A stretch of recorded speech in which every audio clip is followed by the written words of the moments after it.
Muy buenos días con todos los asistentes de la transmisión en vivo de la Sociedad Peruana de Filosofía. Muy buenos días también a los ponentes y participantes que nos están acompañando aquí en la plataforma de Zoom.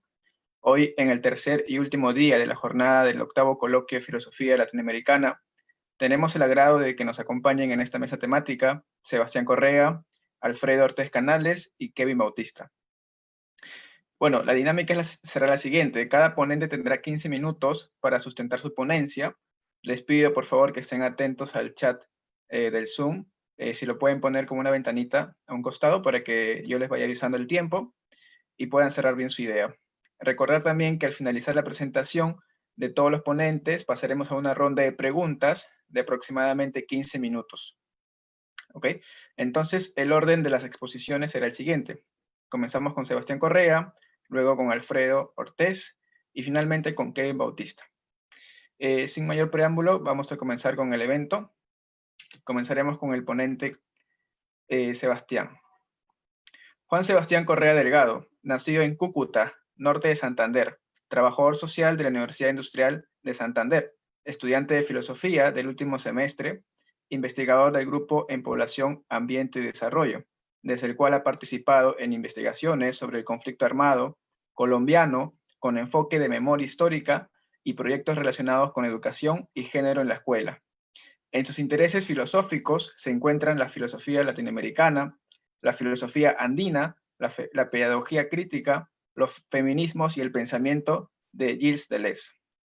El título de su ponencia es Filosofía y Política en el Pensamiento Colombiano, Estanislao Zuleta como filósofo de la superficie. Muy bien, Sebastián, te damos el pase para que presentes tu ponencia. Muchísimas gracias. Voy a compartir pantalla para poder compartirles las diapositivas que tengo preparadas. Ahí me gustaría saber si se ve, si se está proyectando como es. Sí, bueno, pues inicialmente saludarles, agradecer por el espacio, saludar a los compañeros de la Universidad de San Marcos en Perú, por este espacio, digamos, de encuentro y de diálogo. Contarles un poco de este trabajo que venimos haciendo en la Universidad Industrial de Santander, desde un seminario de investigación, desde un curso de investigación. Esta ponencia nace y es originaria de un curso de investigación. Contarles desde dónde se construye esta reflexión. Esta reflexión se construye desde Bucaramanga, Colombia. Estamos ubicados en el nororiente colombiano. Somos una universidad de provincia con una escuela relativamente nueva. Como les decía anteriormente, esta reflexión surge de un curso. El curso logró compilar al final de su desarrollo los ensayos finales de todos los estudiantes, y esto terminó en una publicación que la llevó a cabo el director del curso, el doctor Carlos Ulloa, quien logró plantear esta publicación denominada De la crisis, el nihilismo y otras pandemias, ensayos sobre filosofía colombiana. Es un libro que está para consulta libre con la licencia Creative Commons, y bueno, ahí lo estaré compartiendo para las personas que desean consultarlo. ¿Qué encontramos ahí en esa publicación? Encontramos dos análisis desde los estudiantes de tres autores. El curso estuvo centrado en tres autores del siglo XX colombiano, que los tres tenían algo en común, y eran que estudiaban el fenómeno del nihilismo desde Nietzsche, y pues bueno, con tres perfiles muy diferentes, estos tres autores. Danilo Cruz Vélez, a quien le agradecemos la cofundación de la Escuela de Filosofía de la Universidad Nacional de Colombia, la primera escuela laica, digamos, en términos de filosofía. Estanislao Zuleta, un autodidacta, militante político y profesor y conferencista, y Nicolás Gómez Dávilas, un burgués con muchísimo dinero, empresario, y que se dedicó al estudio también autodidácticamente. Tres perfiles muy diferentes. Sin embargo, el presente trabajo se centró en Estanislao Zuleta y Danilo Cruz Vélez, un diálogo entre ellos dos. El curso planteó una pregunta importante, digamos, y fue central para el desarrollo de los trabajos que se llevaron a cabo allí, y era la pregunta por cuál es la figura de pensador que mejor responde a la realidad nacional. Una pregunta muy situada de cara a la realidad nacional colombiana, y pues decidí abordarlo de cara al papel que había jugado Estanislao Zuleta en el siglo XX en Colombia, y cómo en él se ve una relación entre la filosofía y la política muy cercana. Quisiera iniciar el trabajo en concreto con esta frase de Adolfo Sánchez Vázquez, quien sostiene que la verdad de un pensamiento no puede fundarse sino si no se sale de la esfera misma del pensamiento. Para mostrar su verdad tiene que salir de sí mismo, plasmarse, cobrar cuerpo en la realidad misma bajo la forma de actividad práctica. El trabajo estuvo basado en digamos, en dos autores principales, desde donde se estudió a Estanislao Zuleta y se propone la tesis de filósofo de la superficie. Por un lado, el libro del mito del rey filósofo de Danilo Cruz Vélez, y por otro lado, la propuesta de la filosofía de la superficie y la apuesta de qué es la filosofía de Deleuze y Guattari. Primero resaltar que el libro que fue trabajado principalmente y desde el cual se plantea una crítica es el libro desarrollado por Danilo Cruz Vélez. Debo confesar que es un libro muy bello. Danilo Cruz Vélez tiene una prosa muy excelente, y además de eso trabaja, digamos, la tesis de que esa idea de Platón del filósofo como rey es un mito, analizando tres casos emblemáticos. Primero, Platón, claramente como el fundador de ese mito, entre comillas, en su obra capital, La República. Por otro lado, Carlos Marx y su relación con la apuesta de una transformación a través de una sociedad. Y tercer caso, que él lo define como el caso más trágico, el caso de Heidegger, con la relación con la Alemania nazi. Entonces toma esos tres casos específicos y desde ahí plantea su hipótesis de que la filosofía y la política no van de la mano porque los objetos de estudio de cada una son muy diferentes. Él inicia, digamos, ahí vale la pena resaltar cómo entiende filosofía y cómo entiende política Danilo Cruz Vélez. En primera instancia, la filosofía, él, digamos, la define de esta manera. La filosofía y la teología siguen caminos diferentes y persiguen metas distintas, pero tanto la una como la otra se refieren en el fondo a lo mismo. Ambas tienden a aprender en su unidad la totalidad de lo que hay. La filosofía busca el ser de todas las cosas y los caracteres de los diferentes modos de ser. Y por otro lado, digamos, aquí ya lo sitúa en términos de qué hace el filósofo. El tema propio del filósofo es el ser de las cosas. Así comenzó la filosofía y no ha sido infiel a esta tradición. Siempre se ha preguntado por el ser de las cosas desde el horizonte de la causalidad, de las causas y de los principios. Y por otro lado, digamos, en términos de la filosofía y la política, la distinción que plantea, él sostiene lo siguiente: la filosofía y la política pertenecen a dimensiones de la existencia humana totalmente heterogéneas. A la política, como es obvio, solo le interesa la realidad política, la coexistencia de los hombres en la polis.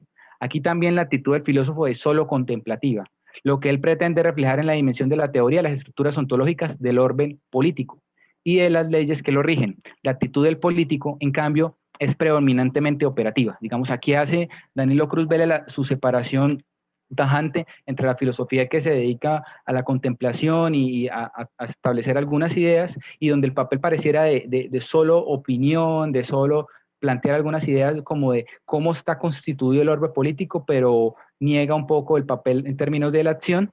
Y bueno, digamos que frente a lo anterior, valdría la pena, digamos, decir lo siguiente. Filosofía y política se contraponen en la búsqueda de su objetivo. Mientras la primera busca el ser de las cosas mediante la contemplación que brinda la metafísica, la segunda busca la coexistencia de los hombres a través de la acción operativa.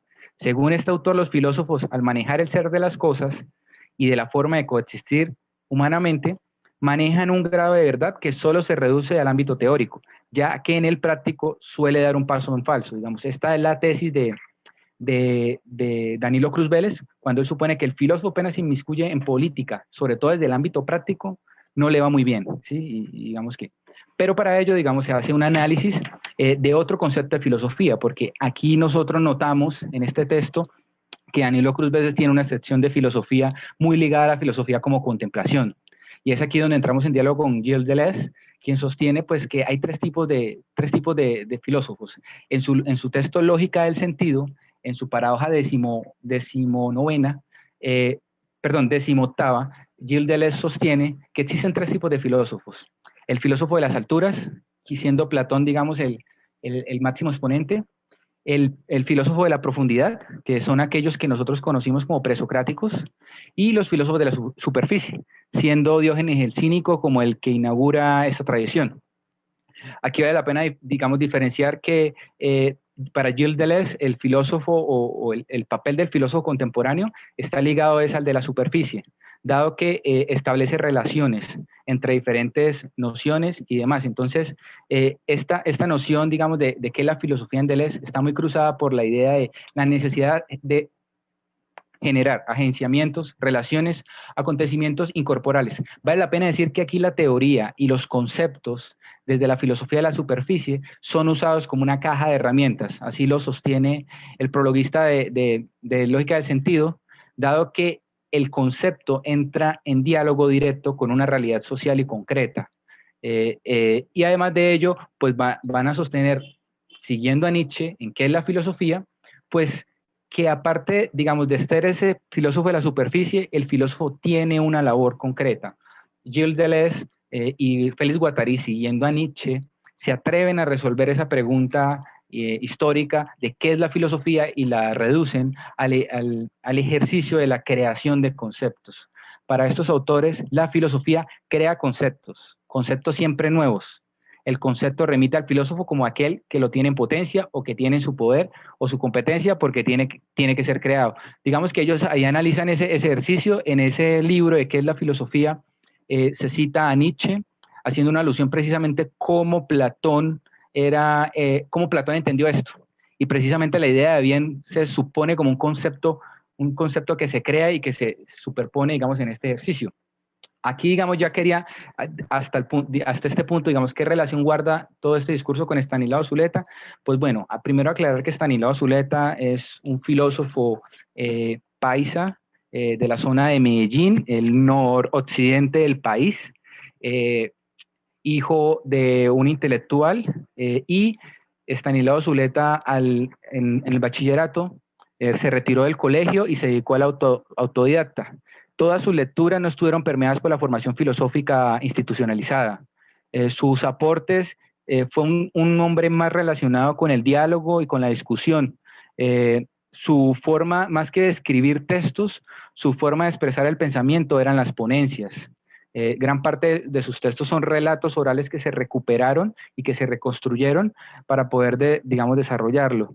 Y bueno, la relación que existe con Estanislao Zuleta vale la pena, digamos, plantear que Estanislao Zuleta fue un filósofo que usó los conceptos de varios autores, principalmente el psicoanálisis, el marxismo, el existencialismo de Sartre, para ligarlos con la realidad política colombiana. Estanislao Zuleta siempre estuvo en diálogo directo con su país, planteando relaciones directamente con temas como la educación, temas como el conflicto armado que estamos viviendo y hemos vivido desde hace más de 60 años, en temas y temas universales como pues el amor, el odio y demás, o sea, todos estos elementos que tanto nos mueven. Yo quisiera leer este fragmento, y es: Zuleta logró generar agenciamientos entre la filosofía y temas fundamentales particulares del contexto colombiano: los derechos humanos, la educación, las pruebas de Estado para ingresar a la universidad, la democracia, la paz, el sistema sociopolítico, la guerra, sin dejar sin dejar de lado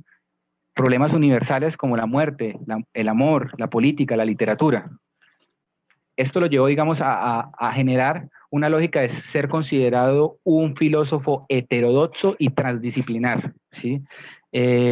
Algunos autores siempre tuvo una relación muy cercana con el marxismo, a pesar de que planteó críticas. Era muy crítico de la corriente soviética de la época y planteaba más un marxismo en diálogo con planteamientos liberales.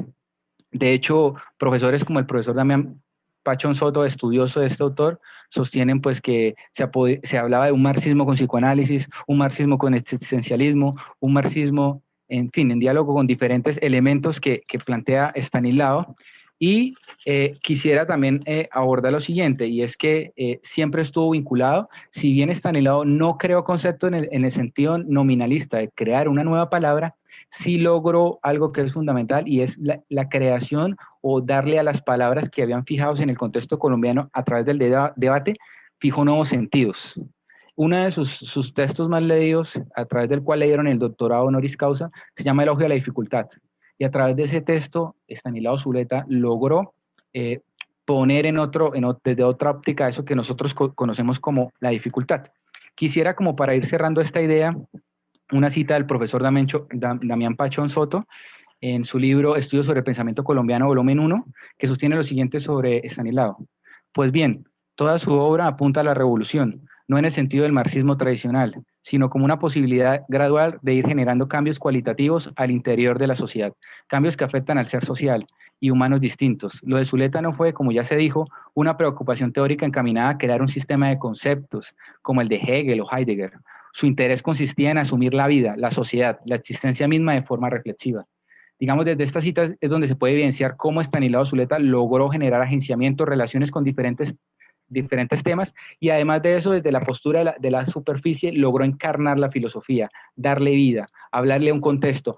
Estanislao Zuleta tiene algo, digamos, en nuestro contexto que es muy paradójico, pero a la vez es muy brillante, y es que es un autor que es leído en los colegios, en las preparatorias. Es un autor leído, y algunos dicen que por su falta de rigurosidad, algunos decimos que no, que su forma y su prosa y su forma de comunicar el lenguaje era tan clara que lleva la posibilidad de generar reflexiones desde los diferentes estamentos y niveles educativos. Digamos, para cerrar, pues, frente a la pregunta, ¿cuál es la figura de pensador que mejor responde a la realidad nacional? Pues la respuesta es que precisamente personajes como Estanislao Zuleta, donde la crítica fue constante, donde la transdisciplinariedad y la heterodoxia se marcó de acorde a cada circunstancia y cada debate que planteó, nos parece que es como la postura que se asume y pues digamos que responde mejor a la realidad nacional.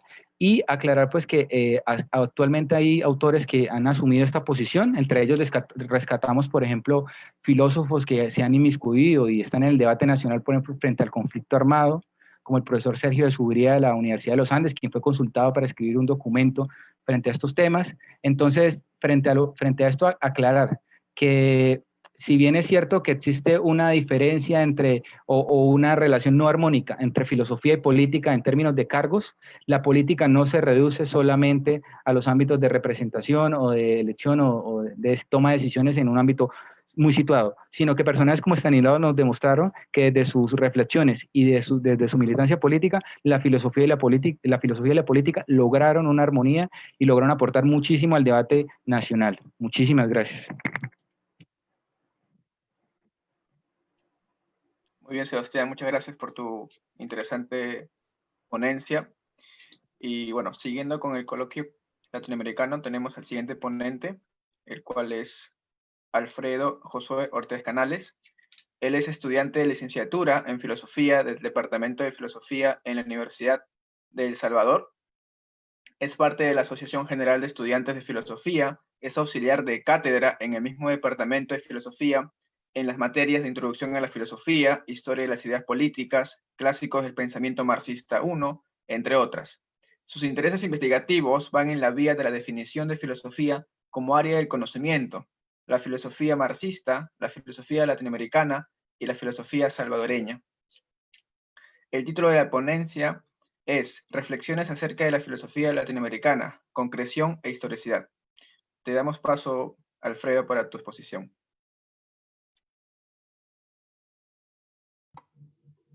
Buenos días, ¿me escuchan, verdad?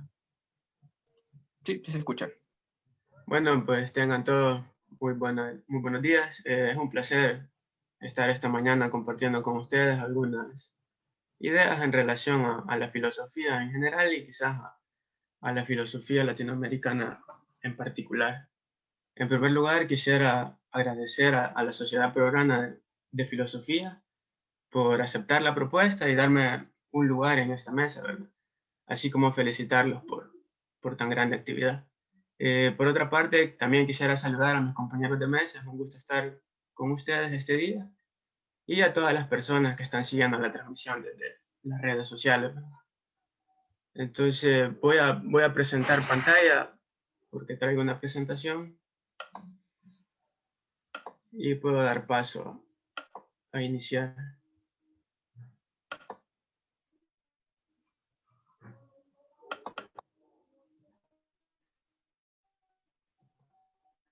Bueno, como ya lo decía Héctor, el título de la ponencia es Reflexiones acerca de la filosofía latinoamericana, concreción e historicidad. Quizás para empezar, habría que esta idea precisamente, ¿verdad? La idea se va a dividir en tres partes, la ponencia se va a dividir en tres partes.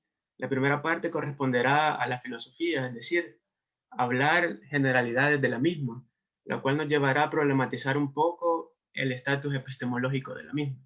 Entenderemos por esto reflexionar sobre lo que en realidad es la filosofía y los problemas que conlleva desocultar tal cosa. Esto nos llevará al problema sobre el lugar desde donde se filosofa y las condiciones de posibilidad del filosofar, lo que nos permitirá definir algunas características propias de la filosofía según nuestro criterio, que son esenciales, tratando de buscar así algunos planteamientos ya en la segunda parte del pensamiento filosófico latinoamericano que logren encajar en esas características, ¿verdad? Y ya por último, en la tercera parte, corresponderá a una conclusión general. Todo el planteamiento, la problematización de la filosofía y los ejemplos de pensamiento latinoamericano nos permitirán concluir algo al respecto. Entonces, primera parte, sobre la filosofía en general. Pues la necesidad de definirse como área de conocimiento es insoslayable para toda disciplina. Más si la misma pretende ser una ciencia. Bajo esa mirada tendremos que las ciencias han hecho un intento a lo largo de la historia por definir cabalmente su quehacer, teniendo así hoy en día un quehacer bastante delimitado y bien marcado. No obstante, cuando se trata de la filosofía, sabemos que su definición se ha convertido en todo un problema filosófico, que históricamente ha venido aportando elementos que explayan el abanico de cosas de las que se ocupa. A esta situación nos referimos cuando decimos que nos veremos en la obligación de problematizar la misma filosofía.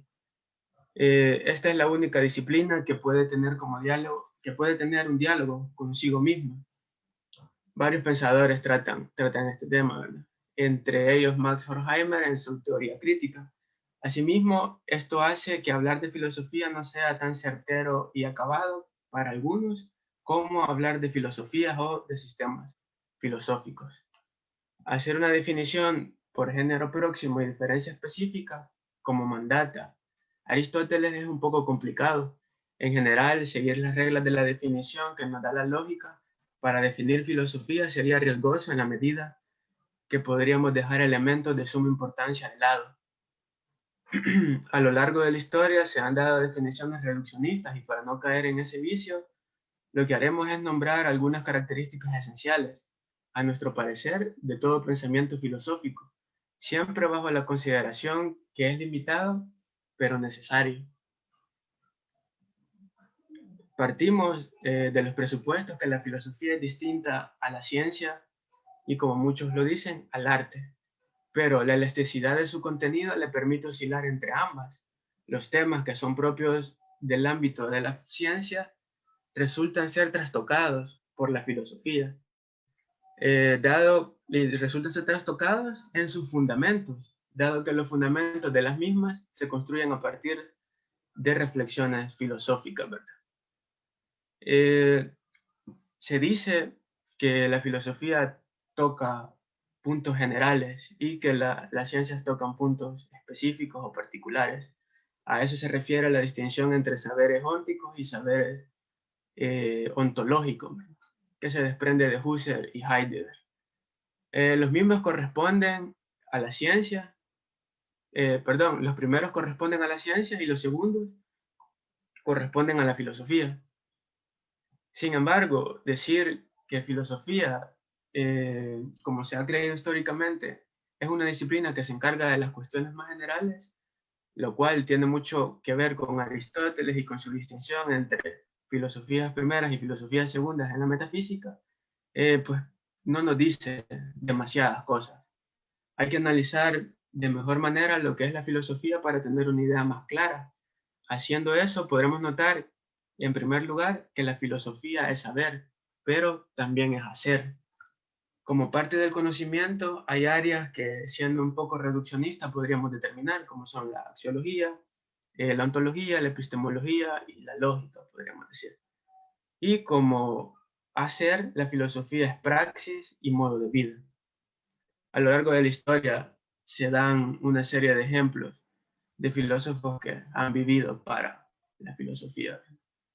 Entonces, como vemos, se complejiza más el tema, sabiendo que tiene varias áreas y además que es una forma de vida.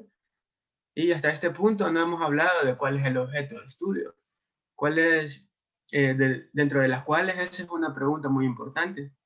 En ese sentido nos podemos preguntar cuál es su objeto de estudio, cuál es el método o métodos de la filosofía, si da respuestas o solo da problemas, cuál es la relación con otras disciplinas y si incide el lugar desde donde se filosofa, ¿verdad?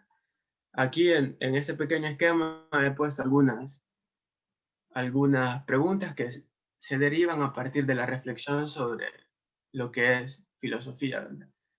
Yo quisiera que nos centráramos, porque nos conviene por el objetivo de la ponencia, en las últimas dos, ¿verdad? Que es en relación perdón, que es en relación a las condiciones de posibilidad para el filosofar, si incide el lugar de donde se filosofa, ¿verdad? Esto nos llevará a plantearnos una serie de características, ¿verdad? Cuando hablamos de condiciones de posibilidad del filosofar, nos referimos a condiciones materiales, no condiciones espirituales. O sea, no nos estamos refiriendo a la teoría sobre el paso del mito al logos, que se supone que se dio en la Grecia antigua. De hecho, este último solo es posible en la medida que los pensadores parten de sus condiciones materiales para explicarlas. Por eso, por condiciones de posibilidad nos referimos a las determinantes, por falta de una mejor palabra, materiales del filosofar, las cuales a nuestro juicio vendrían a ser el determinante histórico y el determinante concreto, ¿verdad? La determinación histórica y concreta es la que permite el filosofar, parafraseando a Horkheimer, este es el carácter refractario frente a la realidad que tiene todo pensamiento filosófico. Por determinación histórica entenderemos aquel contexto histórico desde el cual se piensa. Enrique Dussel, ya en el siglo pasado, hará notar esta perspectiva, planteando que no es lo mismo filosofar desde Europa que México, cuando plantea que su filosofía de la liberación está escrita desde la periferia en un momento específico. Por determinación concreta, pues vamos a entender por otro nombre como determinación geográfica o geopolítica. Estas son aportaciones del pensamiento de la dependencia prolífico en estos días, ¿verdad? Entenderemos las condiciones específicas bajo ese nombre de determinaciones concretas que buscan los pensadores y que desde las cuales piensan para dar respuestas a sus problemas. Los filósofos han entendido las determinaciones históricas y concretas. De hecho, filósofos como Carlos Marx han hecho hincapié precisamente en eso, cuando afirma el ser social, entendido como ente histórico y concreto, es el que determina la conciencia y no la conciencia la que determina el ser. Nos está planteando prácticamente una determinación de la conciencia. Por otra parte, cuando Ortega y Gasset hace hincapié en que el humano tiende al conocer, tiende al conocimiento, tiene que verse con la realidad, tiene que enfrentarse a la misma. Y acentúa precisamente lo siguiente en la frase: vivir es estar yo, el yo de cada cual, en las circunstancias y no tener más remedio que habérselas con ellas. De estas determinaciones se desprenden algunas funciones que tiene la filosofía, a las cuales podríamos nombrar función histórica y función concreta, ¿verdad? Por función histórica entenderemos el compromiso y la capacidad que tiene la filosofía para hacer cara de toda una generación.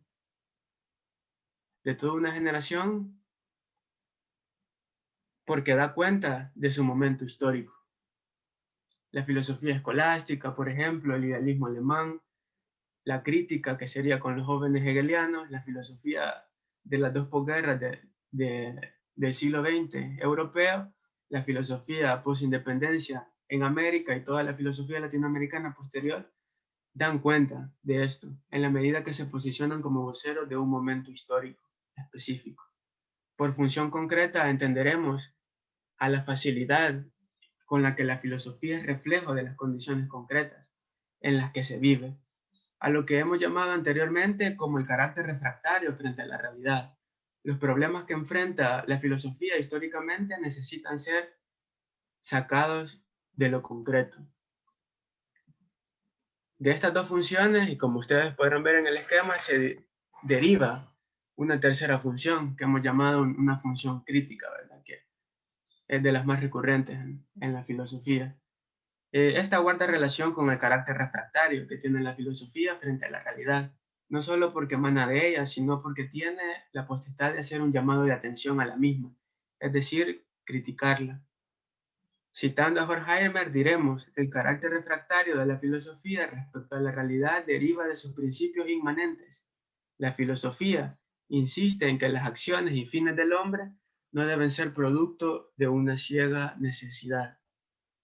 Sobre la función crítica hay un sinfín de ejemplos históricos, de los cuales quizás nos podríamos permitir mencionar uno, que es el más icónico. Immanuel Kant seguramente es uno de los ejemplos más icónicos por haber desarrollado su obra más importante en forma de crítica. Este concepto se entiende como establecer los límites y fundamentos de algo, o en otras palabras, establecer cuáles son las condiciones de posibilidad para que algo se pueda dar. En el caso específico de la crítica de la razón pura, establecer los fundamentos y límites de la razón, es decir, las condiciones de posibilidad para que pueda darse el conocimiento. Conforme a la tradición alemana, Carlos Marx, como buen estudioso desde su juventud, nos planteará un concepto de crítica más concreto, cuando desarrolla su crítica a la filosofía del derecho de Hegel, en donde quiere mostrar cuáles son las condiciones de posibilidad para que Alemania pueda salir del retraso material que vive en ese momento, además de las condiciones de posibilidad para hacer una filosofía distinta al idealismo alemán que represente las condiciones específicas de la Alemania del momento. Así se pueden encontrar otra diversidad de ejemplos. Y hasta aquí solo hemos vislumbrado elementos de la filosofía en general y hemos logrado construir una serie de definiciones que nos permitirán avanzar en nuestro razonamiento. Cabe recalcar que no sería justo decir que las determinaciones de la filosofía se quedan en un ámbito particular. En realidad, las determinaciones, siendo históricas y concretas, pueden ser también externas, y en un mundo tan globalizado como en el actual, es fácil darse cuenta, dado que nos vemos determinados como personas por esas condiciones globales también. A su vez, las funciones históricas y concretas pasan no solo a tener carácter particular, sino universal, puesto que es algo que comparten todas las filosofías. Se quiere afirmar aquí, por lo tanto, que los elementos nombrados acá son parte de toda filosofía.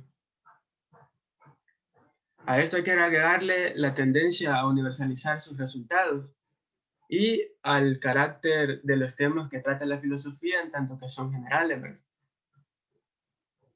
Habría que ver cómo es esa universalización y con base a qué criterio se hace. Sin embargo, esa discusión quedará para otra oportunidad, ¿verdad? Diremos al menos que su servidor se apega a esa idea, ya que es una de las cosas que diferencia la filosofía de otras disciplinas. Como ya dijimos, la dimensión ontológica y dimensión óntica son sus lugares de investigación respectivamente, ¿verdad? Segunda parte. Ejemplos históricos del pensamiento latinoamericano. Veremos a grosso modo algunos planteamientos filosóficos de algunos pensadores latinoamericanos, quizás empezando por José Martí, ¿verdad? Quizás quiero decir que esta elección de pensadores se ha hecho pues con base a un criterio, y es que quizás ha sido los que más he leído yo. Sin embargo, aquí se pueden tomar otros pensadores. Por ejemplo, podemos hablar de Alberti, podríamos hablar de Alejandro Korn, podríamos hablar de otros tantos pensadores que han contribuido al desarrollo del pensamiento latinoamericano. Pues, si iniciamos por José Martí, hay que decir lo siguiente, que plantea la necesidad de un proyecto que promueva el pensamiento propio de América, el cual debe dar respuesta a las condiciones materiales del continente. La categoría de lo nuestro, que es la más importante en su pensamiento, juega un papel en términos de pensamiento, pero también en términos políticos. Recordemos que el pensador cubano era antiimperialista y esto lo llevará a plantear una América unida. Llámese también el otro proyecto antillanismo, ¿verdad? Que era digamos, el proyecto político de unir las Antillas. Esto era con otros pensadores puertorriqueños. Las posturas de Martí siempre partirán de lo concreto, en la medida que busca dar explicaciones sobre la base de las condiciones históricas y concretas, propias de América en aquel momento, dejando ver la necesidad de una verdadera emancipación, que solo puede ser producto de rescatar lo nuestro y de plantear desde la trinchera de un proyecto político. En este sentido, el concepto de lo nuestro figura en el pensamiento de Martí como una cuestión esencial y fundamento de su sistema de ideas. El carácter general que funge permite ver la universalidad de la propuesta, ya que si se piensa bien, existe implícita una ontología de los latinoamericanos, o al menos una búsqueda del ser de los latinoamericanos a partir de la búsqueda de lo que es verdaderamente nuestro. Siguiendo con Leopoldo Sea y desarrollando el concepto de originalidad y de asimilación, bajo esta categoría de originalidad insiste en que el filosofal original solo es aquel que parte de lo concreto, en tanto que debe explicar las condiciones humanas específicas de quien filosofa, rescatar el carácter de humano que tienen el latinoamericano será uno de los principales aportes del mismo y su punto de partida, ya que necesita construir un fundamento sólido para sus ideas. Las reflexiones sobre el humano juegan un papel determinante, de nuevo, así como en Martí. Se quiere encontrar una respuesta sólida a lo que es el ser latinoamericano. Solo reconociéndose a sí mismo como humano, el latinoamericano podrá adueñarse de la cultura universal, en este caso especial de la filosofía, que ha sido mal atribuida a Occidente, ya que la misma tiene carácter histórico, es decir, es producto del devenir de los pueblos. La filosofía de Leopoldo Sea se posiciona históricamente para aportar a la llamada cultura universal, demostrando así que el pensamiento latinoamericano ya tiene la mayoría de edad. La concreción e historicidad del pensamiento de Leopoldo Sea es un llamado de atención a la forma de apropiarse de las categorías externas. Así, hay categorías que pueden ser aplicables a estos contextos, aunque aquellas en primera instancia den cuenta de concreciones e historicidades distintas. Para eso desarrolla el concepto de asimilación, el cual permitirá hacer, en palabras de él, encajar la categoría al ser y no el ser a la categoría. Otro de los pensamientos que quisiera desarrollar es el del peruano Augusto Salazar Bondy. Por su parte, al desarrollar el concepto de inauténtico, toca una fibra muy sensible del pensamiento latinoamericano, ya que él equipara a un pensamiento deficiente. Sabemos que habla de culturas deficitarias y él plantea que en tanto que la cultura latinoamericana es una copia de otras culturas externas, se podría argumentar o concluir que la filosofía es una filosofía deficitaria. Entonces, como la cultura y la filosofía no dan cuenta del ser propio, sino de un ser ajeno, pues otra vez tenemos presente la pregunta por el ser de los latinoamericanos, lo que le es auténtico en el caso de los planteamientos de Bondy. Con base a lo anterior, el pensamiento latinoamericano es un pensamiento pues inauténtico, como ya les decía. La crítica de Bondy busca encontrar las condiciones de posibilidad de tener un pensamiento auténtico y encuentra la causa del no serlo o del no tenerlo en el carácter independiente de los pueblos latinoamericanos respecto a los países llamados desarrollados. La condición de posibilidad para un pensamiento auténtico, entonces, será la liberación de estos pueblos, en términos concretos materiales y en términos de pensamiento. Solo así el mismo podrá dar cuenta del ser latinoamericano y no de un ser ajeno. Solo así la filosofía será una filosofía auténtica. Y por último, desarrollar un par de planteamientos que desarrolla Enrique Dussel, siendo parte de una generación pues tan prolífica de la filosofía latinoamericana, retoma varias cosas que han dejado a su paso las filosofías anteriores y se posiciona históricamente para dar una cuenta, o más bien para dar cuenta de la naturaleza de la filosofía latinoamericana, partiendo del hecho que toda filosofía debe ser concreta, porque tiene su génesis en la concreción. La localización geoespacial determinará el filosofar de los distintos pueblos, nos dice. Plantea, además, que epistemológicamente hay un dominio externo del llamado Occidente, y busca una forma de liberarse de eso criticando los postulados desde los cuales se levanta el aparataje teórico de tal dominio, es decir, la modernidad, a la vez que plantea la necesidad de un liberarse en términos concretos, dejando ver que el proyecto de la filosofía de la liberación tiene características políticas. Su fundamento lo podemos encontrar cuando nos dice que la filosofía de la liberación parte, en efecto, de la periferia, de lo que él llama la otredad, del no ser, de la nada, de la exterioridad, como contraposición a la ontología clásica derivada de Europa, que parte solamente del ser. Por último, los 4 planteamientos que se han desarrollado proponen la necesidad de plantear un horizonte liberador. Solo la liberación permitirá el filosofar desde y para los latinoamericanos. Esto nos da una idea de lo cargado que está el pensamiento filosófico latinoamericano de premisas políticas. Bueno, tercera parte y última, serían las conclusiones. Pues hablar de concreción e historicidad en la filosofía en general y en la filosofía latinoamericana en particular se enmarca en una reflexión, por así decirlo, metateórica, es decir, una reflexión que versa sobre la misma filosofía, objeto, métodos, relaciones con otras disciplinas, lugar desde donde se filosofa y condiciones de posibilidad del filosofar, entre otras, es problematizado en este ámbito. Así se ha hecho mayor énfasis en lo que es la filosofía, más que a desarrollar quizás planteamientos filosóficos latinoamericanos como tal.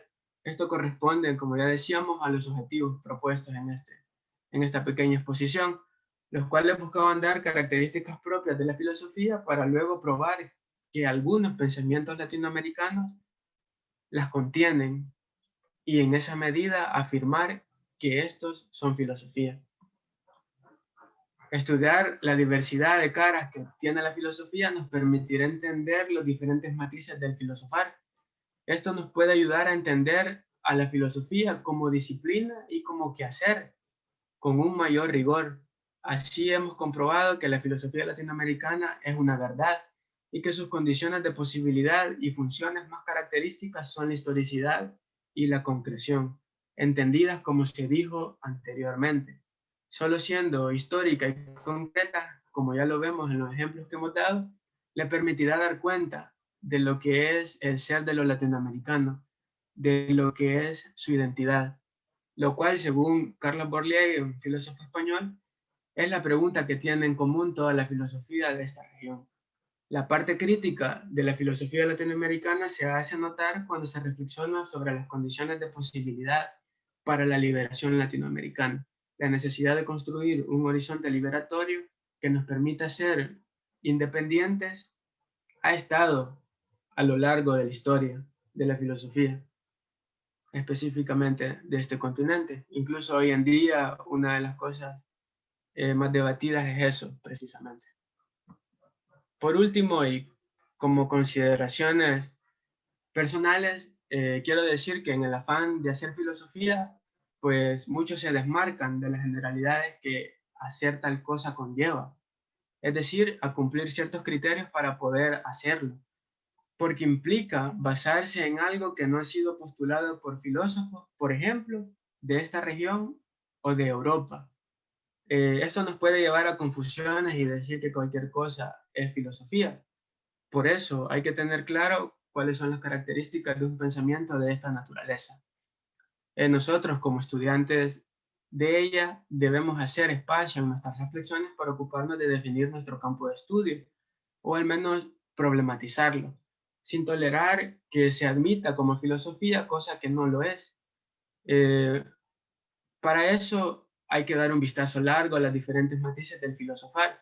No caigamos en el error que Leopoldo Sea le achaca a la filosofía occidental, entre comillas, de no tomar en cuenta la forma en la que la filosofía se muestra en las diversas regiones. Eso solo implica que la pretendida universalidad de la filosofía como disciplina pues está fallando. Esta crítica aplica a los llamados pensamientos eurocéntricos como a los que pretenden descartar toda filosofía que no venga, por ejemplo, de Latinoamérica o de los países que llaman de la periferia. Este es un llamado más al diálogo. Ya para terminar, claro que las formas que reviste la filosofía no son homogéneas y por lo tanto no con todas estaremos de acuerdo. Para ello hay que ejercer la función crítica y desde ella reflexionar, porque como dice el joven Marx, la filosofía solo se supera realizándola. Muchas gracias, doy por terminada mi participación. Bien, muchas gracias, Alfredo, por tu interesante aporte. Y bueno, siguiendo con el coloquio, tenemos ahora la participación de Kevin Bautista Romero. Él es licenciado en Filosofía y Lengua Castellana de la Universidad Santo Tomás de Bogotá, grado obtenido con la tesis Nación y Nacionalismo en Herder, acerca de una posible convergencia entre cosmopolitismo kantiano y el nacionalismo de Herder. Estudiante de la maestría en Filosofía Latinoamericana de la Universidad Santo Tomás, Bogotá, en la cual adelanta una investigación acerca de los distintos enfoques y concepciones de la razón en autores latinoamericanos. El título de su ponencia es Diálogo entre una razón pluralista y una razón formal desde una perspectiva latinoamericana. Tenemos el pase, Kevin, para que puedas presentar tu ponencia. Muy buenas tardes, ¿cómo están? Agradeciendo por el espacio que me brindan. Entonces, procedo a hacer la lectura de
anexos a la edición de la Universidad Realista.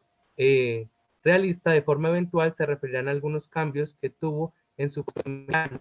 De Miró Quesada nos centraremos en la dilucidación de una teoría de la razón consignada en esquema y los anexos de la edición de la Universidad Ricardo Palma.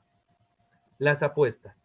Los dos filósofos que persiguieron el objetivo de dilucidar una teoría de la racionalidad, empero, lo hicieron desde perspectivas diferentes. El abordaje que el filósofo peruano realiza de la razón está nutrido por los enormes avances de la metateoría y de las distintas escuelas filosóficas.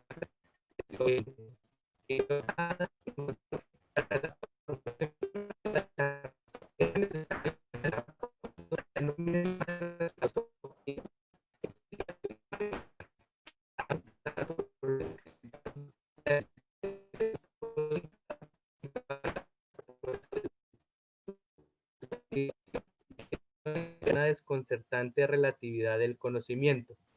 Únicamente de esta manera, según Miró Quesada, sería posible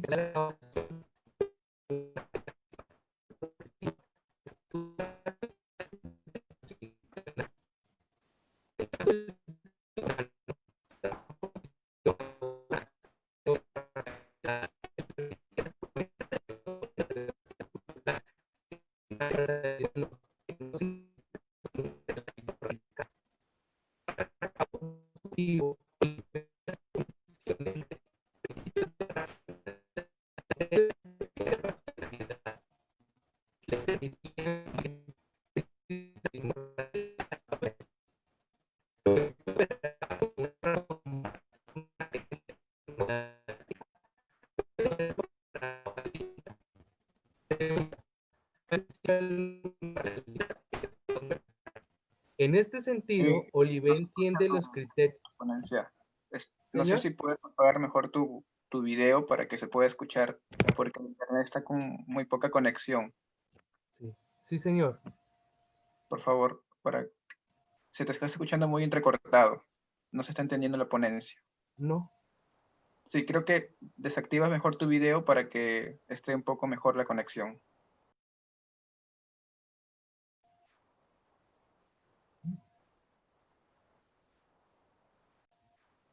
Ahora sí, un poco mejor. Sí, a ver, por favor, pues, si puedes empezar de nuevo. Listo. Entonces, ¿puedo volver a empezar? Sí, claro, no hay problema. Listo. Qué pena. Entonces, de la razón formal a la razón plural en la filosofía latinoamericana. Francisco Miró Quesada y León Olivé Moret.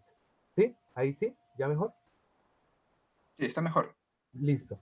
El presente texto pretende contrastar las concepciones de racionalidad planteadas por Francisco Miró Quesada Cantuarias, 1918-2019, y León Olivé Moret, 1950-2017. A la par, se indicarán algunos de los alcances y límites de cada una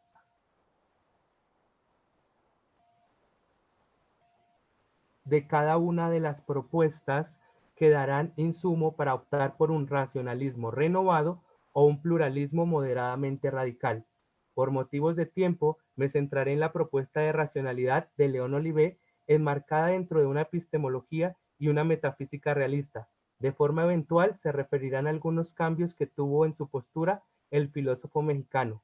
De Miró Quesada nos centraremos en la dilucidación de una teoría de la razón consignada en esquema y los artículos anexos de la edición de la Universidad Ricardo Palma. Qué pena, ¿me están escuchando bien? Sí, me sí se están... escucha. Listo, muchísimas gracias. Las dos apuestas. Los dos filósofos persiguieron el objetivo de dilucidar una teoría de la racionalidad, empero lo hicieron desde perspectivas diferentes. El abordaje que el filósofo peruano realiza de la razón está nutrido por los enormes avances de la metateoría y de las distintas escuelas filosófico-matemáticas del siglo XX. Miró Quesada encontró que, para la formulación de una teoría de la razón, era necesario analizar a fondo la enorme masa de resultados obtenidos en la investigación matemática, además de afrontar los problemas que suscitaron la existencia de diversos tipos de lógicas cuyas variadas formas del proceso deductivo y sus formas de derivación hicieron entrever una desconcertante relatividad del conocimiento. Únicamente de esta manera, según Miró Quesada, sería posible intentar la elaboración de una teoría sistemática sobre el sentido, la estructura y los alcances del conocimiento racional.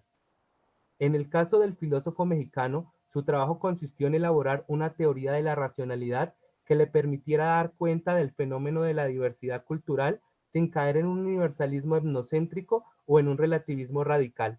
Para llevar a cabo su objetivo, Olivet planteó una discusión entre principios de racionalidad y criterios efectivos de racionalidad que le permitieran combatir tesis del relativismo radical, a saber, 1.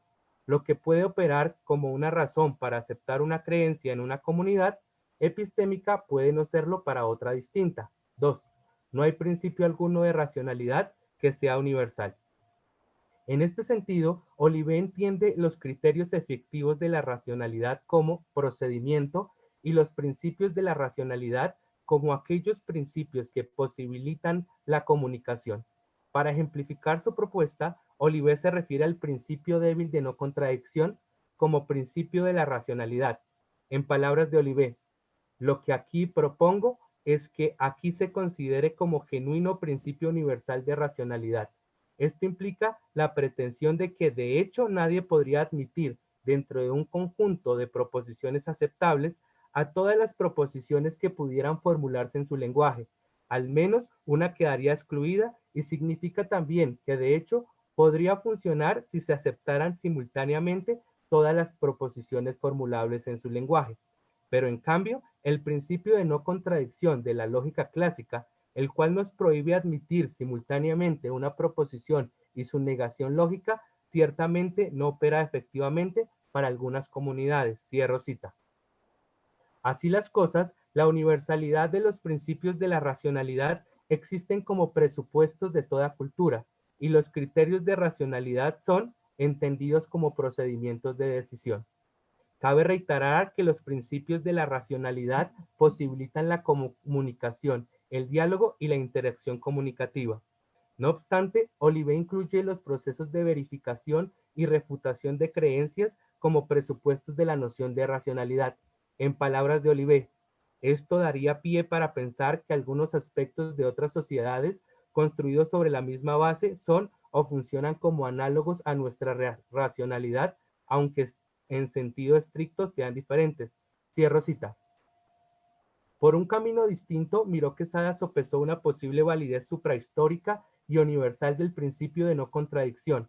Como es sabido, el análisis y la dilucidación del concepto de razón del filósofo peruano se elaboró a partir de la búsqueda de una estructura común en los sistemas lógicos. Dicho de otro modo, a pesar del surgimiento de distintos tipos de lógica, lo que hace Miró Quesada es mostrar cómo coinciden en principios fundamentales que son a su vez principios de la razón. En palabras de Miró Quesada, a través de los análisis efectuados puede apuntarse a algunos principios con vigencia suprahistórica cuya evidencia parece ser el resultado de esta suprahistoricidad y cuya suprahistoricidad es la condición de posibilidad misma de la ciencia misma. En primer lugar, y como el más evidente de todos, el principio de no contradicción, luego el principio de explicación y el de conexión necesaria. ¿Sí me están escuchando? Cierro cita. Sí, se escucha bien. Listo, muchísimas gracias. El proyecto miroquesadiano, al que siempre le asignó un rótulo de un planteamiento preliminar, esboza una visión amplia y mixta de la razón. La razón es dinámica y sus principios no se revelan de manera evidente y definitiva. Le asigna también a la razón una doble vía, a saber, una algorítmica y una creadora o poética. La razón puede encontrar soluciones aunque no existan algoritmos que conduzcan a ellas. O sea, hay problemas que aunque no pueden ser resueltos mediante procedimientos mecánicos, pueden sin embargo ser resueltos. Nos dice Miró Quesada, la razón se torna poética porque llega a sus conclusiones creando el camino conforme lo va recorriendo ex nihilo. Cierro cita. Sumado a esto, Miró Quesada planteó que el proceso por el cual la razón capta sus objetos es en parte intuitivo y en parte formalizado. Así que no es posible situar a Miró Quesada dentro de un sistema que propugna por una razón unívoca principialista. De hecho, Miró Quesada explicitaba que el racionalismo clásico no puede sostenerse, puesto que el propósito que perseguía de la fundamentación absoluta ya había sido irremediablemente sobrepasado. No era posible sostener esta tesis radical de que la razón tiene principios eternos e inmutables, que se captan de manera definitiva mediante un método infalible. Francisco Miró Quesada lo expresa de esta manera. Cito, no existe, como supuso el racionalismo, una estructura unitaria y cerrada de la razón, como una tabla de categorías y principios evidentes o evidenciables. Pero, aunque no puede hablarse de un sistema global y cerrado de la razón, puede, sin embargo, hablarse de ciertas estructuras racionales con vigencia suprahistórica. Esto no significa que estas estructuras formen un verdadero sistema en el sentido clásico. Cierro cito. Siguiente parte, la controversia. León Olivet prologa la edición de Apuntes para una teoría de la razón de Francisco Miró Quesada, publicada por la Universidad Ricardo Palma en 2012. Recordemos que la primera edición fue publicada en 1963. Olivet también realiza comentarios críticos a la obra. Cito, otra cosa es que compartamos incluso en la época en que fue escrito todas las tesis a las que se adhiere y defiende con gran rigor nuestro autor en este libro. Pero ese es el meollo y la razón de ser de la filosofía, suscitar controversias e invitar al análisis crítico de las tesis propias y ajenas. Cierro cita. Una de las cuestiones que Olivé critica del proyecto miroquesadiano, en la que no explaya mayor argumentación, es que los resultados del conocimiento lógico-matemático que pueden extrapolarse a las otras ciencias. En este sentido, interpreta Olivé que Miró Quesada asume un supuesto muy discutido, a saber, que la racionalidad epistémica es reducible a la racionalidad lógica. En la afirmación de Olivé citada arriba, se expresa que incluso en la época en la que se escribió el libro, se podía disentir de las tesis a las que se adhiere Miró Quesada, ya que por la época de la publicación original del texto Apuntes para una teoría de la razón, estaban ejerciendo gran influencia los estudios realizados por Kuhn y Feyerabend, quienes realizaban aportes importantes en esta materia que no podían dejarse de lado. Olivé realiza el contrapunteo de estas dos posturas. Cito, quizá más interesante sea detenerse a comentar la tesis fundamental que orienta el libro de Miró Quesada. Hay principios constitutivos de la razón que son universales y absolutos, los cuales, sin embargo, no se encuentran sino después de un largo proceso evolutivo, pero de una evolución dirigida por ciertos filtros que vuelve racional al proceso mismo que conduce hasta ellos. La reflexión contemporánea al respecto se encuentra dividida entre quienes siguen manteniendo esta tesis y quienes, por el contrario, si bien consideran que la razón es efectivamente una capacidad universal de los seres humanos, en el sentido de que es una capacidad que tiene cualquier ser humano que no sufra de alteraciones mentales, independiente del contexto histórico y social en el que haya nacido y crecido. La estructura de la racionalidad, es decir, los principios que permiten el ejercicio de esta capacidad, su funcionamiento y su uso, no solo varían históricamente de un modo que no está orientado hacia un fin determinado o hacia una estructura final, sino que también dependen del contexto cultural. Cierro cita. A primera vista, la lectura de Olivé parece ser acertada, pero nace el interrogante. ¿No atiende al contexto cultural la teoría de la razón de Miró Quesada? Son conocidos los trabajos de Miró Quesada en torno al proyecto y realización del filosofar latinoamericano, y esto conllevaría a pensar que dentro de la formulación del filósofo peruano no le sería posible obviar el problema de la diversidad cultural, o al menos darle un tratamiento dentro de su propuesta. Siguiente apartado, las implicaciones. Qué pena, ¿sí me están escuchando bien? Es que tengo problemas de internet. Sí, está todo correcto. Listo, muchísimas gracias. Siguiente, las implicaciones. Las posturas hasta aquí esbozadas de forma breve suscitan una serie de implicaciones metafísicas y epistémicas que han sido fuertemente cuestionadas, a saber, la existencia de un mundo dado independientemente del sujeto cognoscente, la identidad entre lo racional, lo real, lo objetivo y lo verdadero. Estas implicaciones varían según las concepciones de racionalidad de nuestros autores. En el caso de Olivé, la verdad de las proposiciones no depende de cada contexto. Lo que depende de cada contexto son los criterios, pruebas y recursos específicos de cada marco conceptual. Es decir, la noción de verdad no es relativa a cada contexto, cuestión que claramente se opone al relativismo fuerte. Del mismo modo, el relativismo moderadamente radical, la verdad se acepta como aceptabilidad racional independientemente de la comunidad. Olivé lo describe de la siguiente manera. Cito, si parte del supuesto que toda acción comunicativa presupone racionalidad, entonces es posible considerar la verdad como aceptabilidad racional para cualquier sujeto, independientemente de la comunidad epistémica del cual sea originario. La idea es, pues, que la verdad se refiere a contextos discursivos y de interacción. Se trata de poder justificar una pretensión de verdad frente a quien quiera que lo dispute, cualquiera que sea la comunidad epistémica de la que provenga. Cierro cita.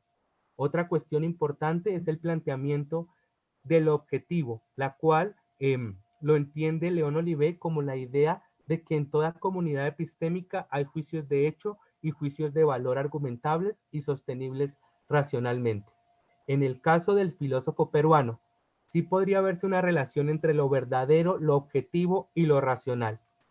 Cito: la razón es la facultad de conocimientos objetivos, o lo que viene a ser lo mismo del conocimiento de lo real.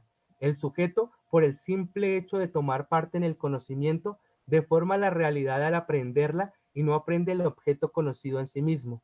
Gracias a la razón, el ser humano es capaz de aprehender las características de la realidad sin depender de su situación subjetiva, características que por lo tanto son las mismas para todos los sujetos capaces de conocerlas racionalmente. Cierro cita.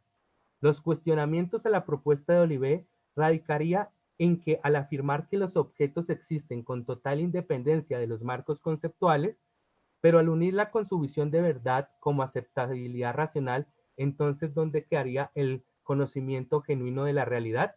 Y a Miró Quesada, si esta visión de razón es restringida y no aborda el carácter social del conocimiento. Consideraciones finales. Olivet cambiará su postura de racionalidad a la que le dará un enfoque mucho más pragmático, naturalizado y plural. Sumado a esto, renunciará a su realismo metafísico. Quise mostrar las posturas de estos filósofos latinoamericanos en torno a la razón, que aunque desde posturas distintas, se ocupan de la urgente tarea de evitar caer en un relativismo radical, puesto que donde todo se puede decir y todo se puede pensar, nada se piensa ni nada se dice. Entonces la gran tarea reside en una concepción de razón que sin perder la orientación universalista reconozca la diversidad cultural. Este tipo de racionalidad no debe ser de carácter etnocéntrico ni cerrado. No puede ni invalidar las distintas formas de visión de mundo ni afirmar su validez absoluta, sino posibilitar el diálogo. Del mismo modo, debe evitar caer en la inconmensurabilidad, puesto que imposibilita la construcción de conocimientos generales y cae en un relativismo indiferente, donde es posible constituir puntos de partida o formas de validación del conocimiento. La razón, entonces, aludiendo a un texto de Habermas, debe buscar la unidad en medio de la multiplicidad, es decir, la unidad de la razón en la multiplicidad de sus voces. Gracias.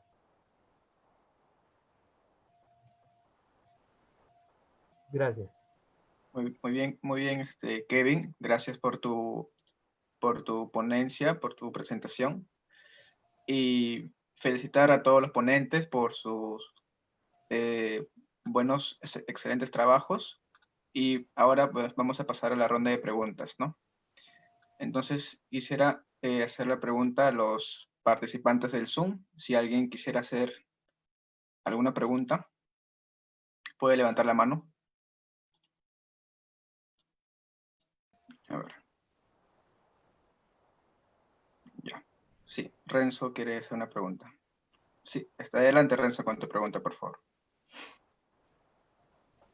Buenos días a todos, ¿se me escucha? Se escucha bien. Buenos días, ya, muchas gracias. Mi pregunta es para Alberto. En su presentación nos presenta el caso del pensamiento latinoamericano, más no veo que lo define como filosofía latinoamericana.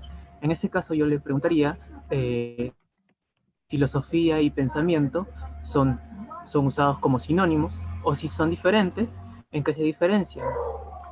Por otro lado, escuché que se pone al pensamiento latinoamericano como inauténtico. Por ende, su filosofía propiamente sería inauténtica, la filosofía latinoamericana. Entonces, pregunto, ¿esa inautenticidad tiene algún límite? Ahí sería mi pregunta. Bueno, que creo que se refiere a mí, aunque dijo Alberto, no estoy seguro. Sí, sí, Alberto. Sí, Alfredo, disculpa. Ah, bueno. Sí, en la cuestión del auténtico, lo mencionaba a partir del desarrollo somero que hice de los planteamientos de Salazar Bondi. De hecho, pues el planteamiento ahí está, ¿verdad? En la medida que el pensamiento latinoamericano no define al ser propio, sino que da cuenta de un ser ajeno, por lo tanto, es una filosofía deficitaria, un pensamiento deficitario, y por lo tanto inauténtico, ¿verdad? No quería decir que actualmente o históricamente la filosofía o pensamiento latinoamericano ha sido inauténtico. Por otra parte, la acepción de filosofía y pensamiento latinoamericano pues fue una cuestión más de uso pragmático. En primer lugar, empecé hablando de pensamiento latinoamericano porque el punto de las conclusiones era afirmar algo en relación a este pensamiento. No quería empezar hablando de filosofía latinoamericana, por ejemplo, porque iba a dar de hecho que ya es filosofía latinoamericana.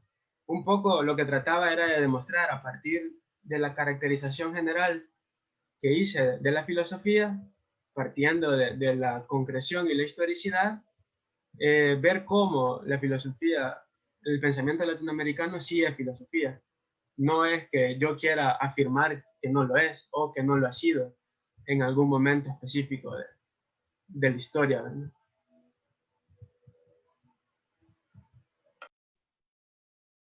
Bien, tenemos también la pregunta de Denis. Adelante, Denis, con tu pregunta. Sí, buenas tardes. Mi pregunta va para Sebastián.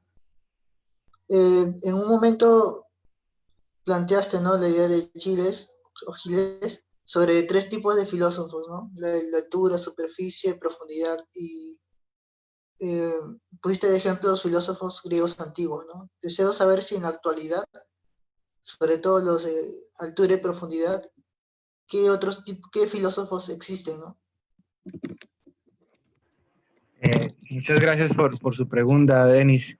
Sí, claro, ahí hay, digamos, una referenciación. Yo lo hice en términos de personajes y autores, pero lo fundamental para poder, digamos, determinar desde esta lectura de Deleuze y Guattari, bueno, principalmente desde Deleuze, es el papel que ocupa cada filósofo. Entonces, por ejemplo, en el de la altura, el ejercicio es la contemplación. Es un ejercicio más ligado a la contemplación. Entonces, aquí se liga muchísimo al idealismo, ¿sí? O sea, el principal enemigo, entre comillas, como ellos lo señalan, que cuestionan estos autores, es el idealismo platónico. Entonces, todos aquellos autores que aún mantengan ciertos resquicios, digamos, de pensar desde esta óptica, podrían, digamos, caer un poco en este tema.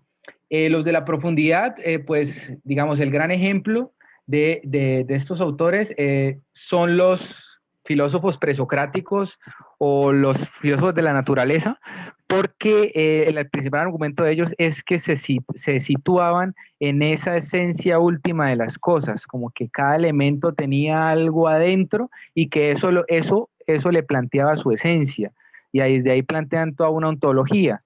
Entonces, digamos que ahí, digamos, se fija otra idea. Y pues ya el de la superficie, pues es la creación constante de conceptos. Entonces, es mucho más fácil identificar en contemporáneos aquellos que se pueden situar en la superficie, porque uno, por ejemplo, digamos, los que tienen relación muy directa, por ejemplo, con el postestructuralismo o el pensamiento de Nietzsche, la filosofía de Nietzsche, se sitúan mucho desde esta postura. Pero en contemporáneos, pues, ahí sería, digamos, ubicar de la altura y la profundidad sería un poco polémico, digamos, plantear esa postura, porque además es una categoría de Deleuze, y pues no sé, digamos, creo que entraríamos en debate, pero creo que habrían varios, solamente que habría que hacerlo con mucho cuidado. De hecho, creería que hay autores que rompen un poco con estas categorías, pero digamos, contemporáneamente, el filósofo que más está surgiendo o se ha consolidado más, por lo menos en la opinión pública, es de la superficie de cara a la creación de conceptos y demás. Entonces, yo creo que dejaría por ahí, porque creo que el tema de la superficie y la altura en la actualidad sería un poco polémico.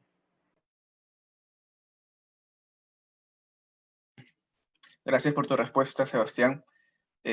Bueno, les voy a pedir por favor que puedan activar sus videos para que les puedan ver su rostro. Bueno, excepto en el caso de Kevin, que tiene problemas con su conexión de internet. Y bueno, pasamos a la pregunta de Daniel Taipe. Adelante, Daniel, con tu pregunta, por favor.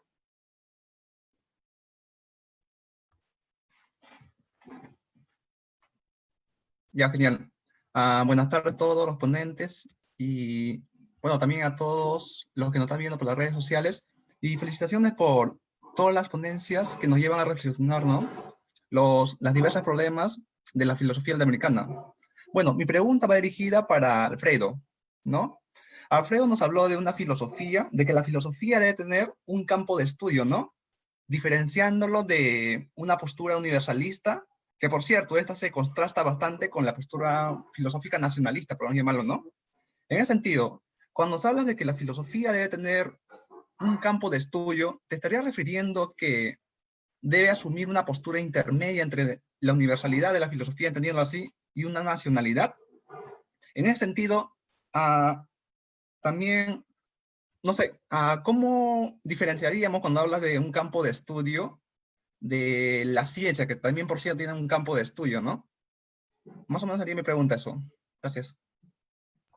Sí, es una excelente pregunta. De hecho, el tema surge a partir de una pregunta. ¿Puede la filosofía latinoamericana ser una filosofía nacional o regional, verdad? Yo mencionaba el proceso de universalización como que históricamente la filosofía tiende a ello, pero hay pensadores que no lo admiten, ¿verdad? Entonces esto es todo un debate. Yo en mi presentación lo mencionaba, que yo al menos sí creo que es un elemento a tomar en cuenta, puesto que es un elemento que lo diferencia la filosofía de otros quehaceres intelectuales, ¿verdad? Hablaba de la ciencia, pues precisamente, empezando la presentación, hablábamos de cuestiones generales y cuestiones particulares, hablando clásicamente, ¿verdad? Y decíamos que la filosofía se orienta más a temas generales y la ciencia se ocupa de temas particulares. Precisamente creo que las exposiciones de hoy han dado cuenta de eso. Por ejemplo, el compañero que habló de la razón, pues precisamente está tocando un tema general que le corresponde a la filosofía. No puedo yo ver que la ciencia toque el tema de la razón en general, ¿verdad? O cuáles son los criterios para que una verdad sea tal o para que una proposición sea válida, si estamos hablando de lógica, ¿verdad? Entonces, yo creo que es importante definir el campo de estudio de la filosofía, pues precisamente para quitarnos el problema de confundirlo con la ciencia, que más o menos iba en esa dirección tu última pregunta, ¿verdad? Entonces, si nos dedicamos a un área del saber en general, creería yo que podríamos definirla, o al menos intentar definirlo, ¿verdad? Porque, como empecé diciendo, pues toda disciplina le es, digamos, imprescindible definir su campo de estudio, si no, pues andamos, como dicen por ahí, volando, ¿verdad? O una cuestión por el estilo. Entonces necesitamos un campo de estudio que nos permita encontrar las condiciones de hacer efectivo nuestro conocimiento, ¿verdad? Solamente. Muy bien, Alfredo, gracias por tu respuesta. Acá hay una pregunta en el chat de Víctor Cuadros, que está dirigida hacia Kevin. Te leo la pregunta, Kevin. Dice, según su estudio del pensamiento de Miro Quesada, ¿qué aspectos encuentra vigente de su pensamiento para la construcción de una filosofía latinoamericana? Muchísimas gracias. Quiero pedir disculpas por las interferencias. Interesante pregunta. Uno puede pensar, ¿qué puede retomar acerca de la concepción, la vigencia de la concepción de razón en Francisco Miró Quesada?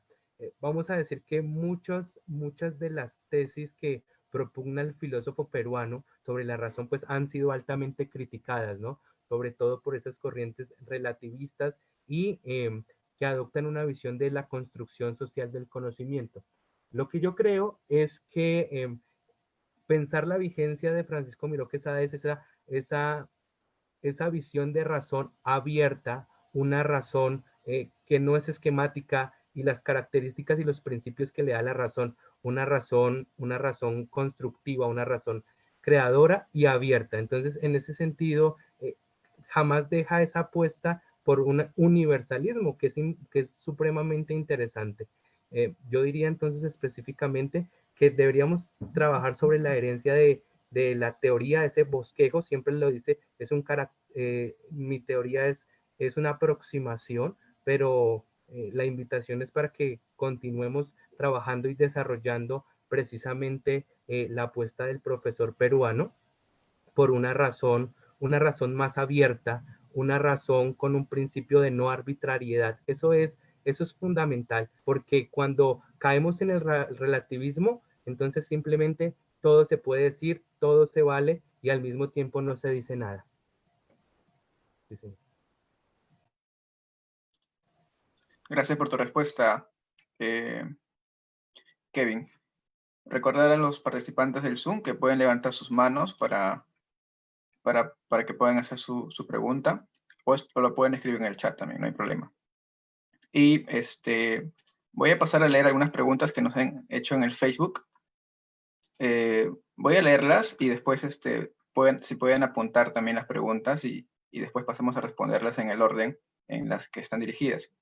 Hay una pregunta de Juancho que le pregunta a Alfredo y dice, ¿cuáles son las condiciones de posibilidad para la emergencia de una posible filosofía latinoamericana? Y luego tenemos otra pregunta para Kevin. ¿Es posible hablar de una formalización de la razón latinoamericana? O en otras palabras, ¿es posible hablar de la razón latinoamericana? Esas son las preguntas del Facebook. Si las puedes responder, Alfredo. Empezamos por Alfredo. Claro. Hablaban de las condiciones de posibilidad para la emergencia de una filosofía latinoamericana. Pues la pregunta lleva implícito una situación, y es que si yo planteo ahorita que cuáles son las condiciones para la emergencia de una filosofía latinoamericana, implica que no la hay. Yo en ningún momento mencioné que no la hubiese, pero sí hay ciertos criterios como condiciones de posibilidad que históricamente se han dado y que históricamente han convertido el pensamiento latinoamericano en un pensamiento filosófico o filosofía sin más, como lo plantea Leopoldo Sea, que son los conceptos o categorías que yo he desarrollado, que a partir de la concreción entendida como determinante y como función de la filosofía, y la parte histórica entendida asimismo como determinante y como función de la filosofía. Entonces, estas dos características o condiciones para la posibilidad de un filosofar van a parir la parte de la crítica, ¿verdad? Y ya con la crítica, con la función crítica, nos podemos hacer la pregunta por las condiciones de posibilidad de X cosa. Por ejemplo, en este caso, las condiciones de posibilidad de un pensamiento filosófico, ¿verdad? Entonces, yo diría que en mi exposición traté de encontrar generalidades que le correspondan a todo quehacer filosófico. Esto bajo el objetivo de determinar en un discurso metateórico, si se quiere, cuáles son las condiciones para que el filosofar se dé. Entonces, como ya dije, he nombrado tres características. Sin embargo, también hacía yo la acotación que nos quedamos cortos, porque aquí, por ejemplo, no se ha mencionado, y que a algunos pensadores les gusta mencionar, que el pensamiento filosófico es sistemático, o que el pensamiento filosófico se transmite a partir de tratados, pero haría inviable una filosofía a partir de la literatura. Entonces, entre más elementos metamos en el asunto, pues más complicado se hace. Yo solo quise meter tres elementos, pues para que no se hiciera tan problemático, ¿verdad? O sea, admitiendo a su vez que esa cuestión es limitada, ¿verdad? Entonces, el debate nos puede permitir construir, además de estas condiciones de posibilidad que yo he nombrado, otras. Solamente. Bueno, ante la pregunta del compañero, las apuestas de racionalidad, tanto de Francisco Miró Quesada como León Olivé, tiene presupuestos metafísicos. Yo me centré en el presupuesto metafísico realista de León Olivé en la primera propuesta que hacen con un corte de realismo metafísico. León Olivé posteriormente va a cambiar esa visión y va a hablar de una razón naturalizada y una razón plural. En el sentido, lo que yo rescaté, digamos, la propuesta metafísica de una razón universalista.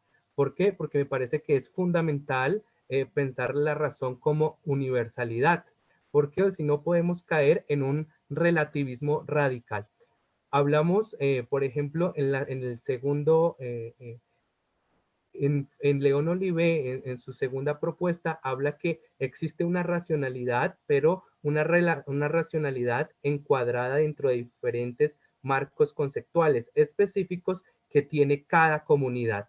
Es decir, es una visión relativa de la verdad, una visión relativa de la racionalidad. Sin embargo, lo que yo quiero rescatar es que no se podría hablar de una razón particular, ¿sí? Una razón particular, porque la tarea está en defender precisamente que podemos acceder a un conocimiento genuino de la realidad. No sé, vemos que algunos de los pensadores primero empiezan teniendo una visión fuerte, ¿sí? Digamos, pensamos en el primer Wittgenstein, segundo Wittgenstein, y una de las apreciaciones es que Francisco Miró Quesada mantuvo, flexibilizó un poco, pero sin dejar de pensar en la universalización de la razón y que en los procedimientos lógicos matemáticos se puede encontrar un criterio de invariancia. En este sentido, la ciencia nos dice algo de la realidad y si funciona precisamente es encontrar qué es lo que hace que la razón funcione de esa manera. Es decir, a lo que me refiero es, no se puede pensar de una razón latinoamericana particular, sino el trabajo está en pensar en una razón, no a la manera del modelo clásico, como lo indica Francisco Miró Quesada, pero sí pensar una razón con unas características que nos evite caer en el todo vale y en el relativismo.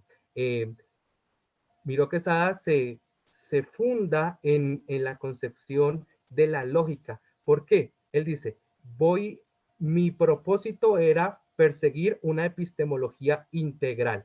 Y entonces ante estas nuevas teorías, la relatividad y las paradojas, por ejemplo, la paradoja de Gödel, la paradoja de Burali-Forti, lo que encuentra es, bueno, todas las ciencias tienen un carácter explicativo y el carácter explicativo de las ciencias son de carácter lógico, una lógica derivativa. Entonces se vuelca a buscar qué encuentra allí. No, la razón no es arbitraria, importantísimo, no es arbitraria, crea ex nihilo, es decir, ese realismo metafísico y esa visión de objetividad es importantísima porque el hombre, el ser humano a punta de tanteos puede ir conociendo el mundo que lo rodea. Entonces, precisamente, no podría hablar de una razón latinoamericana particular, como por ejemplo el segundo Olivé, atribuyendo, dice que pues la racionalidad depende del contexto y del marco conceptual que está imbuido, tienen creencias, modelos de acción y abandona la propuesta de una racionalidad universalista, un relativismo moderadamente radical, que es lo que defendió en un primer momento, y una de las cosas que a veces uno no analiza en estos presupuestos son los presupuestos epistemológicos y ontológicos que nacen de estas teorías de la racionalidad. Muchas gracias.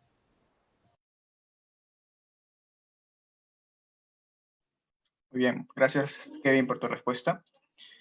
Y a ver, para finalizar, acá tengo otra pregunta del Facebook que va dirigida para Alfredo y que pregunta, ¿no? ¿Qué significa que la filosofía debe ser concreta? Y bueno, yo a esto, a tu opinión, Alfredo, agregaría, ¿cuáles son los límites entre una filosofía y una sociología, ¿no? O mejor dicho, entre las ciencias sociales, ya que la filosofía, como bien sabemos, trata sobre problemas, y en este caso problemas latinoamericanos. ¿Cuáles serían estos límites que demarcan una ciencia social con una filosofía, ¿no? Y una pregunta para Sebastián también es, ¿cómo influye en Estanislao de Zuleta esta crítica nietzscheana que hace al platonismo en contra de una superficialidad fundada en esas ideas metafísicas que postulaba Platón? Esas serían las preguntas. Primero yo, ¿verdad? Sí, por favor. Bueno, concreción se entiende en dos sentidos. En el sentido de determinación como condición de posibilidad para un filosofar, puesto que la filosofía debe de nacer desde lo concreto. Pero a su vez se entiende como función de la misma filosofía, que nace de la concreción. ¿Cómo reviste la cara de función? Pues precisamente porque da cuenta de situaciones específicas y de realidades específicas que a su vez son históricas, por eso agregaba el otro elemento, para plantear problemas y posibles respuestas generales. Y esto lo podría relacionar con la otra pregunta, cómo se diferencia la filosofía con el quehacer de las ciencias sociales. Y puedo remitirme a la pregunta del por qué definir un objeto de estudio. Pues precisamente para eso, ¿verdad? Precisamente para no admitir aquello que corresponde a otra disciplina como filosofía. A la pregunta cómo diferenciamos las ciencias sociales de la filosofía si ambas tocan aspectos de la sociedad, pues yo diría que tendría que ser desde la manera de abordarlos.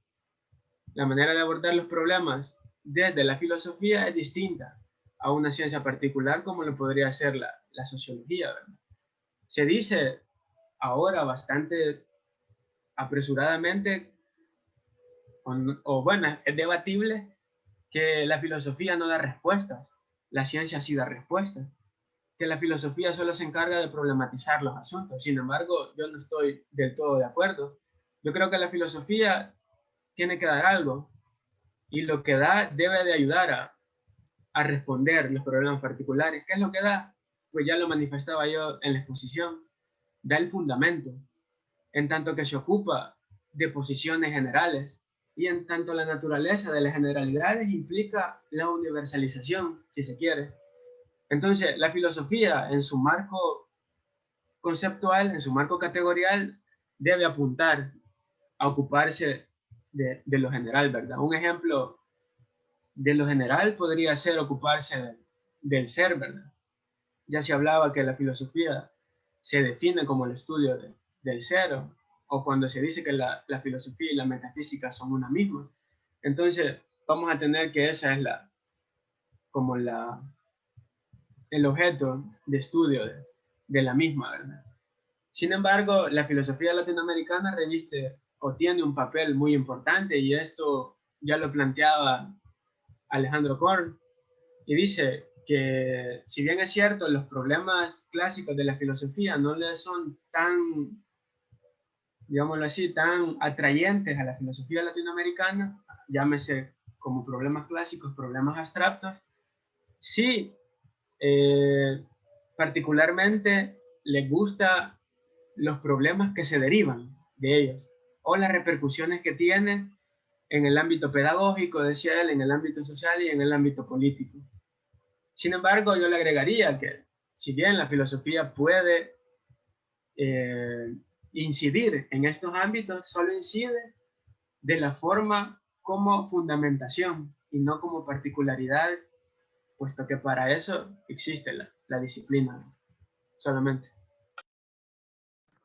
Sí, pues frente a la pregunta, vale la pena, digamos, precisar que Estanislao tuvo un fuerte componente autodidacta. Esto también lo hizo tener espacios de divulgación de la filosofía fuera de las academias. Estanislao fue muy criticado en la época, aún es muy criticado, pero principalmente la academia institucional filosófica de la época le achacaba o le sacaba en cara su autodidactismo como una ausencia de método para abordar la filosofía. Sin embargo, por ejemplo, en los y los textos que se han podido rescatar de Estanislao, aún falta gran parte de su obra por ser rescatada, notamos una relación de hecho muy cercana con Platón, leyó sus diálogos y, por ejemplo, Estanislao rescata elementos importantísimos de Platón en su forma de hacer filosofía. Estanislao era muy afín al método mayéutico, al método del diálogo, muy cercano con sus públicos. Estanislao era una persona, más que las universidades donde daba sus grandes conferencias llenísimas de personas, era más del método de grupos de estudios, estos grupos de estudios que se fijaron mucho en América Latina, en bares, en parques, en diferentes lugares, para poder a través del diálogo construir. Y siempre la preocupación de Estanislao era en que sus reflexiones o las ideas o los textos que se leían le estuvieran diciendo algo a la realidad concreta colombiana o a los problemas que se estaban presentando en términos sociales, económicos y políticos en Colombia. Estanislao siempre tenía como esa relación y claramente tuvo una cercanía con el platonismo, leyó muchos de los clásicos, pero su ruptura está en el hacer y en el rol que ocupó.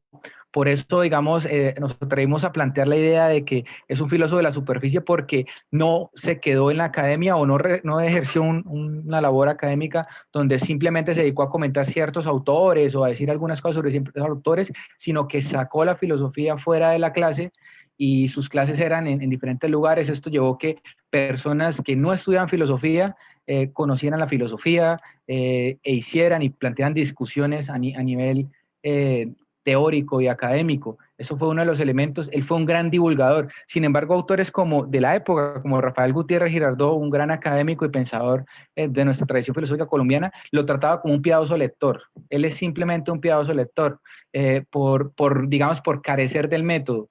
Y digamos, lo que queremos decir acá es que él no carecía del método, simplemente tenía un método diferente, muy distinto, digamos, a esta idea que Danilo Cruz Vélez fijaba de que el filósofo debe entender solamente el ser de las cosas. Nosotros creemos que el filósofo debe entender eso, pero además debe entablar un diálogo con la realidad concreta en la que está. Creo que la apuesta que hacemos es por la filosofía desde las distintas maneras de hacerla. Creo que hay muchas maneras de hacer la filosofía y de entenderla, y creo que Estanislao fue un ejemplo de ello para nuestro contexto colombiano. Muy bien, Sebastián, Alfredo, Kevin, muchas gracias por sus interesantes y nutridas respuestas. Y bien, creo que ya no habiendo más preguntas en el Zoom ni en el Facebook, podemos pasar a cerrar esta ronda de preguntas sin antes pedirles, ¿no? Si alguno de ustedes quisiera dar algunas palabras finales. Sí, señor. Agradecer al profesor Rubén Quiroz, a la Sociedad Peruana de Filosofía y al curso de Historia de la Filosofía Latinoamericana de la Universidad Nacional Mayor de San Marcos por este espacio y por todos los espacios que han brindado durante esta coyuntura. De verdad que los hemos aprovechado, y agradecimiento para poder colocar en diálogo lo que venimos trabajando. Muchísimas gracias.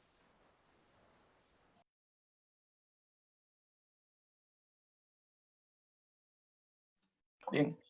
Sí, de igual forma reiterar el agradecimiento, ¿verdad?, por el espacio y reiterar también lo que decía el compañero, ¿verdad? Estos espacios han sido bastante prolíficos durante esta pandemia y precisamente estas actividades son muestra de ello. Muchas gracias.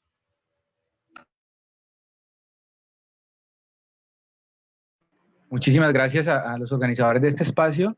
Les debo confesar que gratamente cada vez más sorprendido de toda la producción académica filosófica que ha logrado consolidar el Perú en la actualidad, incluso e históricamente. Cada vez encuentro autores peruanos nuevos con reflexiones supremamente profundas y que creo que aportan mucho al debate. O sea, hoy de la intervención del compañero Kevin me llevo un nuevo autor que revisar, peruano, y siempre, digamos, la sociedad peruana estaba en ese ejercicio, y a través de los ejercicios editoriales que han hecho, hace poco publicaron un estudio sobre Miguelina Costa, que me parecería fundamental, por ejemplo, de recuperación de esa historia en Perú.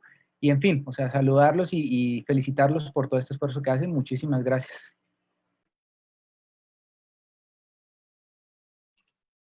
Muy bien. De igual manera, es felicitarlos a ustedes, felicitar y agradecer a todos los ponentes por sus excelentes trabajos y muy buenas, apreciadas ponencias y sus respuestas también. También tengo que agradecer a los estudiantes que nos acompañan en esta plataforma de Zoom por hacer sus preguntas, agradecer también a todo el público que nos ha estado acompañando en la transmisión en vivo y que ha hecho sus preguntas también. Volver a agradecer a la Sociedad Peruana de Filosofía por permitir y hacer posible que se den esos espacios de reflexión en torno a la filosofía latinoamericana, ¿no? Y bueno, así damos por concluir la primera mesa de la última jornada del 8º Coloquio de Filosofía Latinoamericana.